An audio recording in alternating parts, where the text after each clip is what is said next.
అందరికీ నమస్కారం.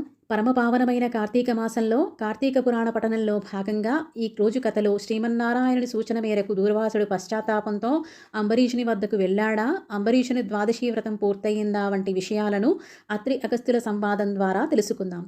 వశిష్ఠుల వారు జనక మహారాజుతో, ఓ జనక మహారాజా, విన్నావుగా దుర్వాసుని అవస్థలు. తాను ఎంతటి మహర్షి అయినా ఆగ్రహంతో వెనక ముందు ఆలోచించకుండా ఒక మహాభక్తుని చిత్తశుద్ధిని శంకించాడు.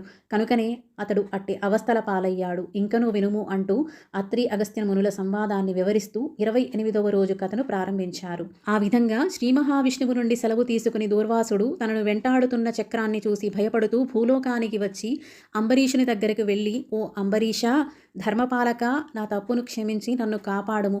నీవు నా పైన గల గౌరవంతో నన్ను ద్వాదశి పారణకు ఆహ్వానించావు. కానీ నేను నిన్ను కష్టాల పాలు చేసి నీ వ్రతభంగం చేయించి నీ పుణ్యఫలమును నాశనం చేయదలిచాను.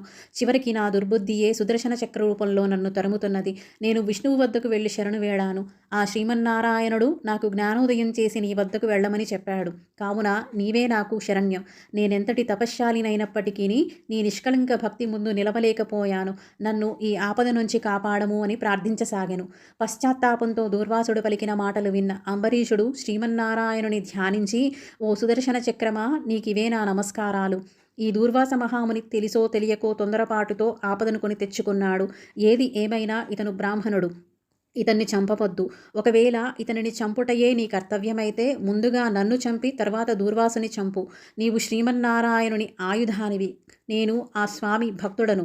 నీవు ఆ శ్రీహరి చేతిలో ఉండి లోకకంఠకులైన అనేక మంది రాక్షసులను మట్టుపెట్టావు. శరణు కోరిన వారిని ఎన్నడూ ఏమీ చేయలేదు. అందుకనే దూర్వాసముని ముల్లోకాలు తిరిగినను ఇతన్ని వెంటాడుతున్నావే కానీ చంపలేదు. ఈ జగములోన దేవసుర అసుర సమస్త భూతకోటి శక్తులన్నీ ఏకమైనను నిన్ను ఎదుర్కొనలేవు. ఈ విషయం ప్రపంచమంతా తెలుసును. అయినప్పటికీ ఈ మునిపుంగమునికి ఎటువంటి హాని కలిగించద్దని వేడుకుంటున్నాను. నీ యందు ఆ శ్రీమన్నారాయణుని శక్తి ఇమిడి ఉంది. నిన్ను ప్రార్థించిన ఆ శ్రీహరిని ప్రార్థించినట్లే అని అనేక విధాలుగా అంబరీషుడు సుదర్శన చక్రాన్ని స్తుతించాడు. అంబరీషుని ప్రార్థనలను విని అప్పటి వరకు రౌద్రాకారంతో నిప్పులు కక్కుచున్న ఆ విష్ణుచక్రం శాంతించి, ఓ భక్తాగ్రేసరా, నీ భక్తిని పరీక్షించుటకు అలా చేసి తిని కానీ వేరొకటి కాదు. ఈ లోకంలో దుష్ట శిక్షణ శిష్టరక్షణకై ఆ శ్రీహరి నన్ను వినియోగించి ధర్మ సంస్థాపన చేస్తూ ఉంటాడు. ఇది లోకవిదితమే. ముక్కోపియగు దూర్వాసనుడు నీపై పగతో నీ వ్రతాన్ని నాశనం చేసి నిన్ను నానా కష్టాల పాలు చేయాలని తలచాడు. దానితో నిరపరాధివైన నిన్ను రక్షించి ఈ ముని గర్వభంగం చేయాలని ఇతనిని ఇట్లు తరుముచున్నాను. ఈ దూర్వాసుడు సామాన్యుడు కాడు. ఇతను రుద్రాంశ సంభూతుడు.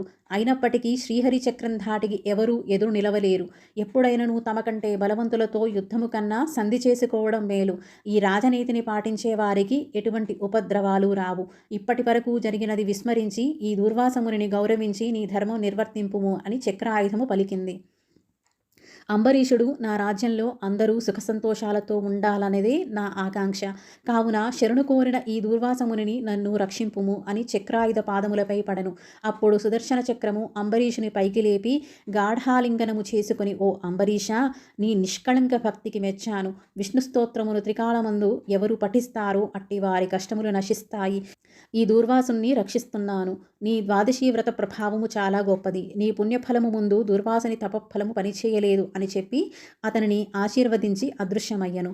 ఈ విధంగా అత్రి అగస్త్య మహామునుల సంవాదం ద్వారా సుదర్శన చక్రం మహత్యమును వివరిస్తూ వశిష్ఠుల వారు 28వ రోజు కథను ముగించారు. ఇది స్కాందపురాణే కార్తీక మహాత్మ్యే 8వ అధ్యాయః సమాప్తః. ఓం నమః శివాయ.